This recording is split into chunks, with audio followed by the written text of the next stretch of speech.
വരുന്ന ഒരു 10 ദിവസത്തിനുള്ളിൽ പുതിയൊരു സെക്ടറിൽ നിന്നുള്ള ബിസിനസ് അനാലിസിസ് ചെയ്യാമെന്നാണ് വിചാരിക്കുന്നത്. ആർട്ട് ആൻഡ് സ്റ്റേഷനറി എന്നുള്ള കമ്പനികളെ നമുക്ക് അനലൈസ് ചെയ്യാമെന്നാണ് വിചാരിക്കുന്നത്. ഡോംസ്, ലിങ്ക്, ഫ്ലെയർ, ക്യാമലിൻ തുടങ്ങിയ ആ ഒരു രീതിയിലുള്ള കമ്പനികളെല്ലാം ആർട്ട് ആൻഡ് സ്റ്റേഷനറിയിലുള്ള നല്ല പ്ലേയേഴ്സിനെല്ലാം നമുക്ക് അതിന്റെ ബിസിനസ് അനാലിസിസ് മൊത്തത്തിൽ വരുന്ന ഒരു 10 ദിവസത്തിനുള്ളിൽ തന്നെ ചെയ്യാം. മൊത്തത്തിൽ ആ ഒരു സെക്ടറിലുള്ള എല്ലാ കമ്പനികളും ചെയ്യുമ്പോൾ തന്നെ നമുക്ക് ആ സെക്ടർ അനാലിസിസ് മൊത്തത്തിൽ നടത്തിയ ഒരു ഫീൽ തന്നെ കിട്ടും. മൊത്തത്തിൽ ആ സെക്ടറിൽ എന്താണ് നടക്കുന്നത്, ടെയിൽവിൻസ് ഉണ്ടോ, കമ്പനികൾ നന്നായിട്ട് പെർഫോം ചെയ്യുന്നുണ്ടോ, എല്ലാവരും പറയുന്ന കാര്യങ്ങളൊക്കെ ഒരേ കാര്യങ്ങളൊക്കെ തന്നെയാണോ, അതായത് മൊത്തത്തിലെ മാർക്കറ്റിനെ പറ്റിയിട്ടുള്ള ഔട്ട്ലുക്ക്, അവരുടെ ഗൈഡൻസ്, അങ്ങനത്തെ കാര്യങ്ങളെല്ലാം നമുക്ക് മൊത്തത്തിൽ ഡിസ്കസ് ചെയ്യാം. വരുന്ന ഒരു 10 ദിവസത്തിനുള്ളിൽ തന്നെ ഈ ഒരു 4-5 കമ്പനികളുടെ മിനിമം വീഡിയോ നമുക്ക് ചെയ്യാം.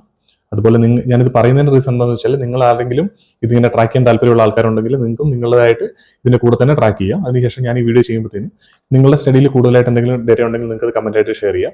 അതേപോലെ ഞാൻ ചെയ്യുന്ന വീഡിയോയിൽ നിന്ന് എന്തെങ്കിലും നിങ്ങൾക്ക് എക്സ്ട്രാ ആയിട്ട് കിട്ടുന്നുണ്ടെങ്കിൽ അത് നിങ്ങൾക്ക് ലഭിക്കുകയും ചെയ്യും.